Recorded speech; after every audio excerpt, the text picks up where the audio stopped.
Guys, maglinis tayo sa babaw ng fish pond.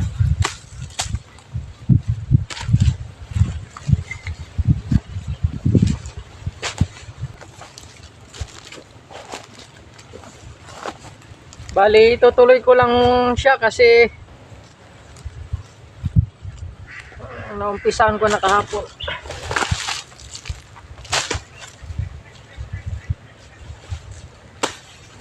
Paghahanda po para sa pagbabalik ng mga itik natin dito.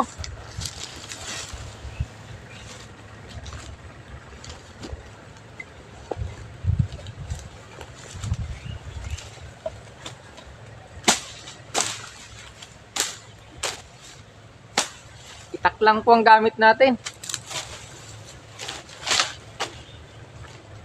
Tayong panabas eh.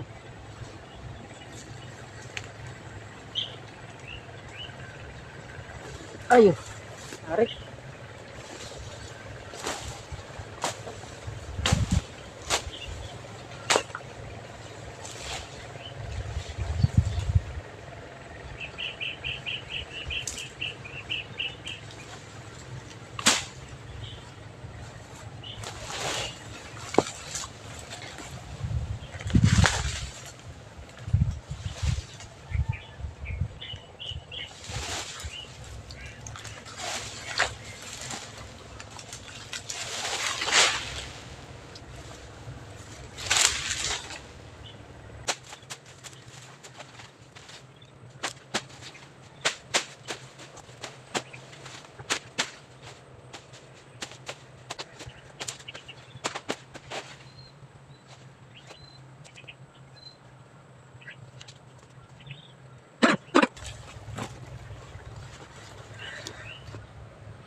Ito po yung mga nalinis ko kahapon, oh.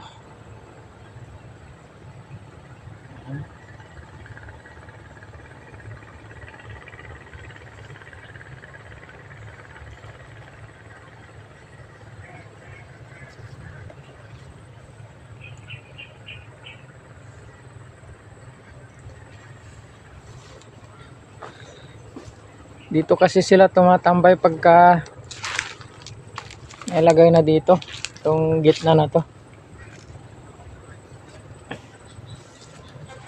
kasi kaya yan yung kabilaan siya. Yan. Yan.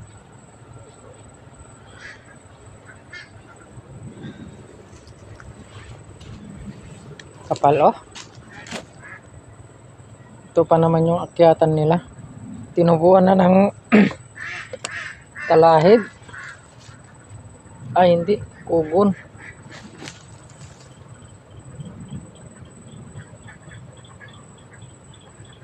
So, dapat guys, try ko lang. Dapat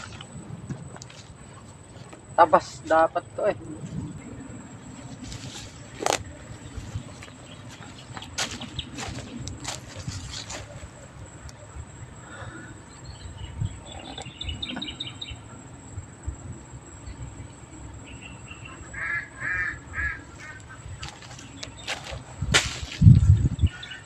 Medyo mainit na guys. Last 11 na kasi ng tanghali.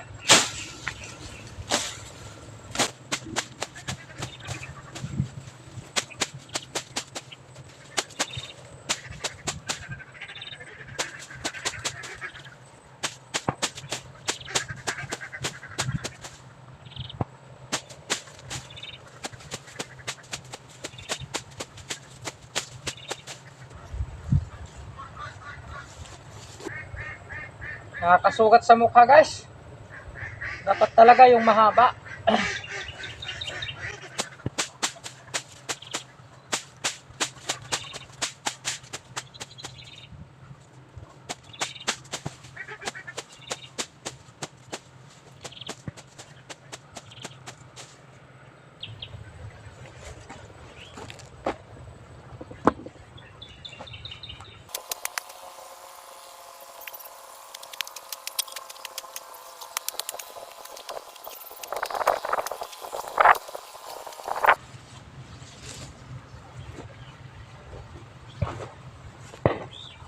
Punla ng nyug guys, oh.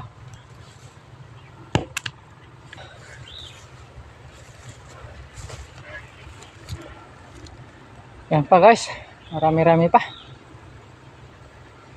Ano?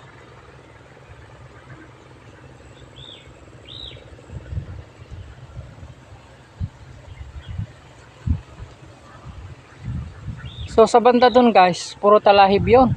Doon sa kabila. Wag ko na lang tabasan para magsilbing bakod nila. Kagaya nung nakaraan po. Hindi ko yun tinanggal.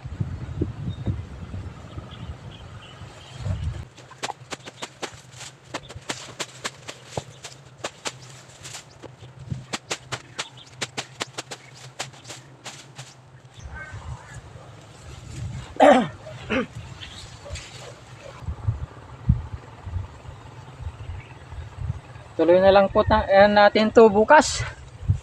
Medyo mainit na. Yan guys. Mga nilinis natin. Yan.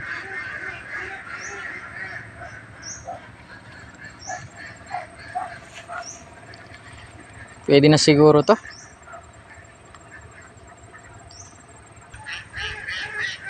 Mga 3 days pa, pwede na itong sunugin. Mga damo. Ayan, yung mga nalinis ko. At may natira pa konti dito guys.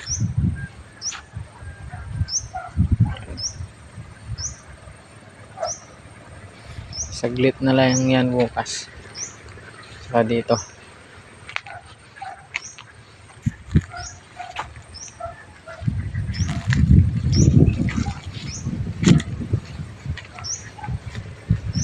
May mga pwede ko pa naman pagdalhan sa mga itik guys na hindi pa natamnan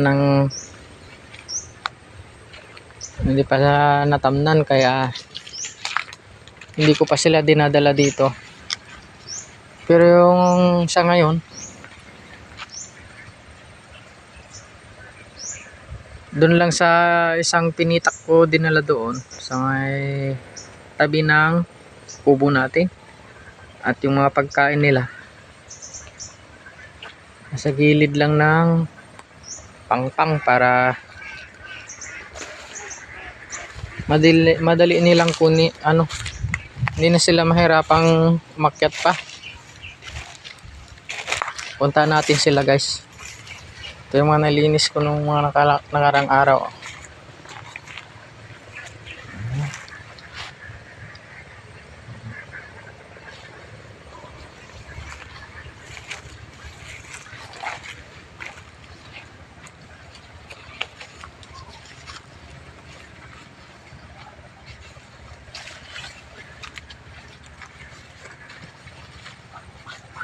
So, di pa rin nawawala yung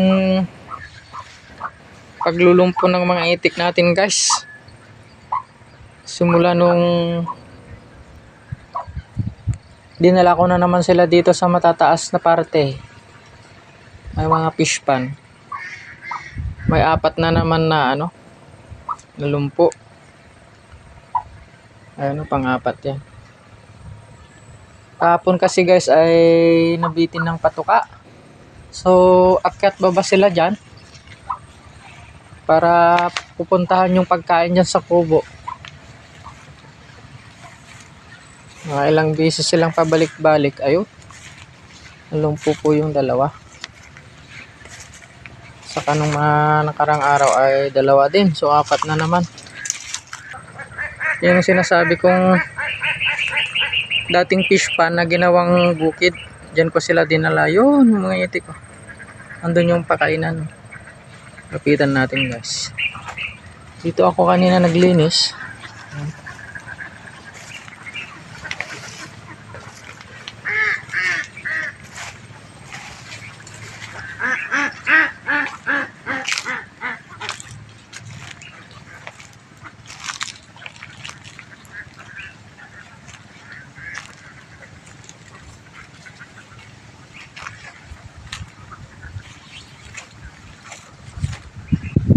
Ang kubo natin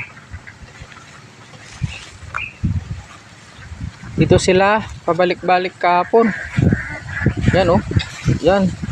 Kaya't baba sila dito.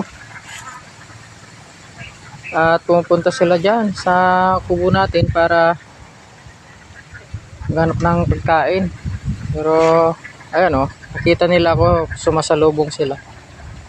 So gutom na gutom. Kailangan natin mag-imbak ng pangas.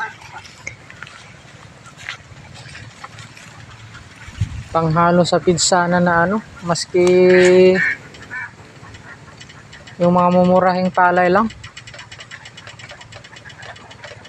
Grabe sa takaw nila ngayon, guys. Kondisyon pa naman na sana sila. Subalit wala tayong maipakain. Kaya hindi umaangat yung production natin. Lalo na yung mga hinalo kong dumalaga. Malapit na silang mangitlog, so napakatakaw.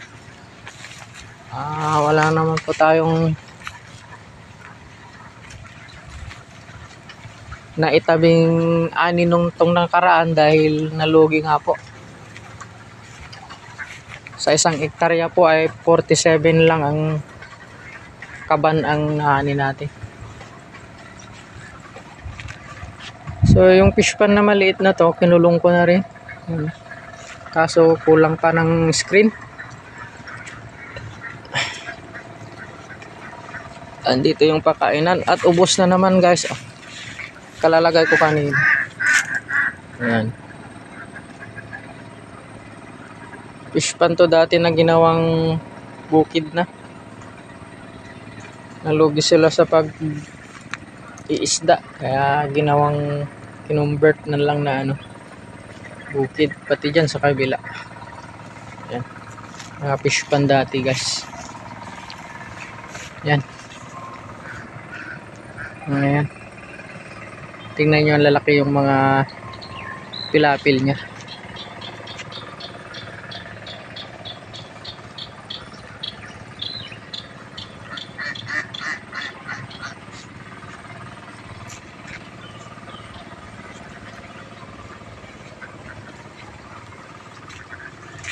Okay na okay sana yung itik natin, guys, dito. Malilim kaso yun nga. Ipakain ang wala. Mamayang hapon siguro ay ipastol ko muna sila doon sa mga inararo doon. Ano naman sila? Kakaawa. Hindi ko na maibigay-bigay yung pizza na tira doon, guys, dahil panghapunan na nila yon. So kulang yung isang kabang pitch, guys, sa maghapon nila. Sa bilang na 580 ang tansya ko. Kulang-kulang 600 na head to, guys. Naitik. Yan utay-utay sila.